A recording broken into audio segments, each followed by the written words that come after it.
Well folks, that's been a bit of an overview of the kit that I take out with me, and I hope it's proved useful.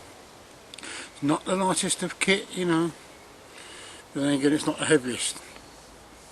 The heaviest kit I take out is weak static camp, and I do have a lot of add-ons, you know, things like a big griddle and large cargo net.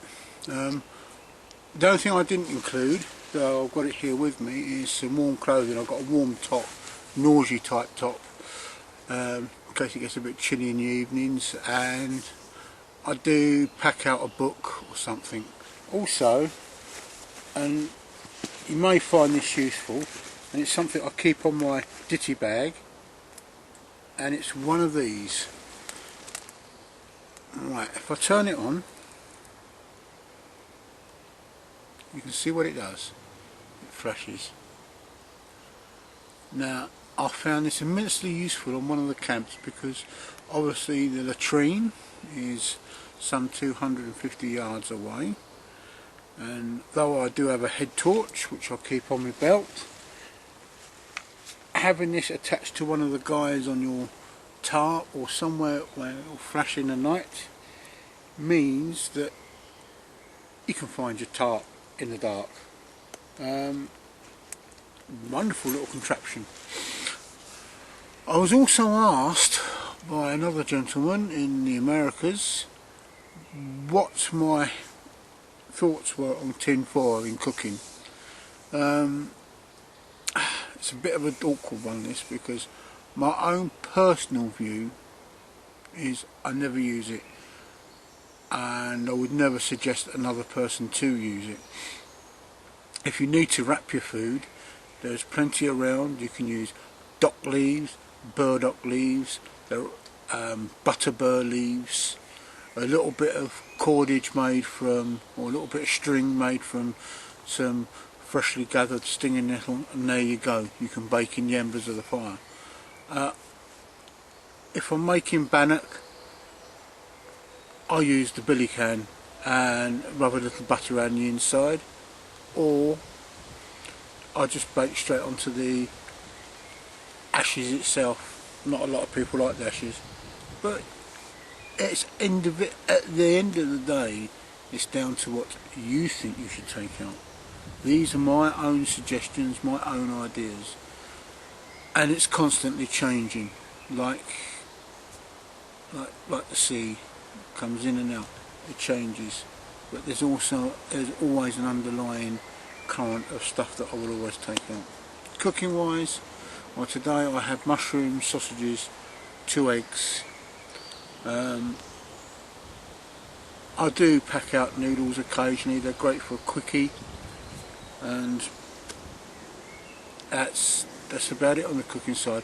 I'm hoping to do some more cooking videos later on in the year, more towards the winter time, when the cooking becomes a bit more exciting and we can forage for some wild fungi.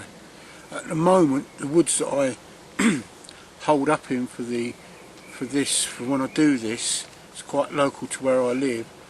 There is very little in the way of wild food.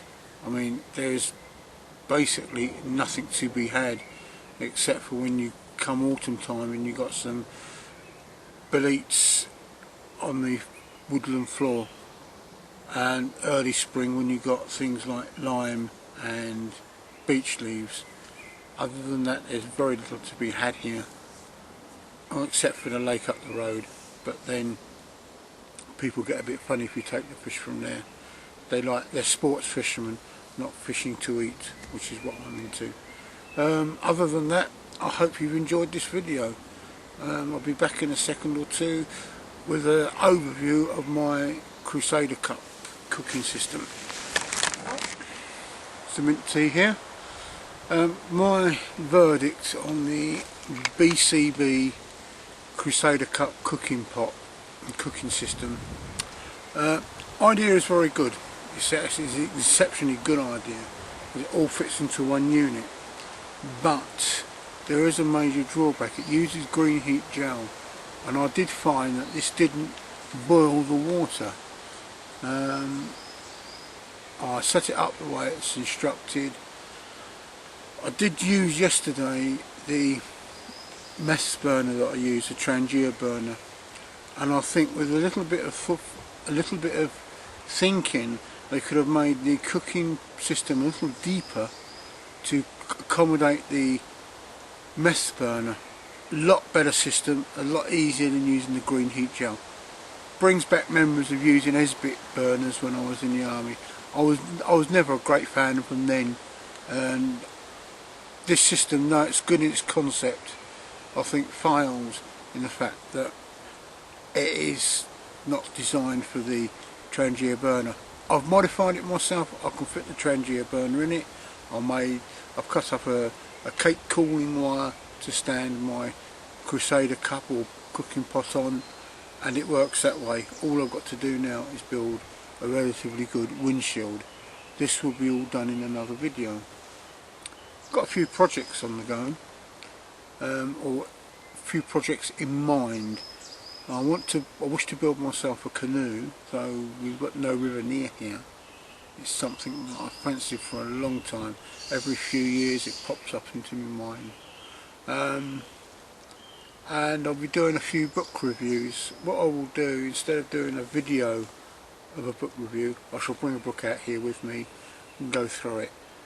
I've got so many books covering bushcraft, covering camping and hiking, covering stuff that's related to bushcraft. Actually, I would say it's bushcraft itself. Things like fishing techniques of the First Nations of northwest Canada. There's a wonderful book I'm reading at the moment called Cache Lake Country. Great little book.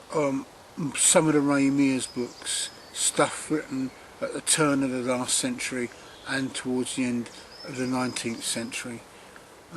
Books that not indispensable, but add to this craft. Bushcraft is all about skills. It's all about nature watching. It's getting out there. I always go out with a set of binoculars and a camera, because it's all about looking at nature. You don't want to look at things at a distance. There's so much to see. For some people, bushcraft seems to be surviving on very little. Oh, I went out last night and all I had was a match. That's not bushcraft, that's planet survivalism. And as yet, the human race hasn't come to that. Bushcraft to me, and always will be, skills acquired and making the most of a good situation and being comfortable. At the end of the day, you've got to be comfortable. It's no use roughing it, because you won't enjoy it. You'll get back and you'll be longing for your bed at home. I come out here to smooth it, not to be uncomfortable, and it goes the same for the dog as well. Anyway, as I said earlier, I hope you've enjoyed the video, and there's another one coming up soon. That will be on what I call the budget bushcraft kit. Maybe you've got a nephew, a friend or a relative somewhere who can't afford a lot of the gear. I will be going through the gear that I've made up in the past and how I come by it. It should cost you no more than, I would say, £30 in total sterling. Okay, thank you and bye.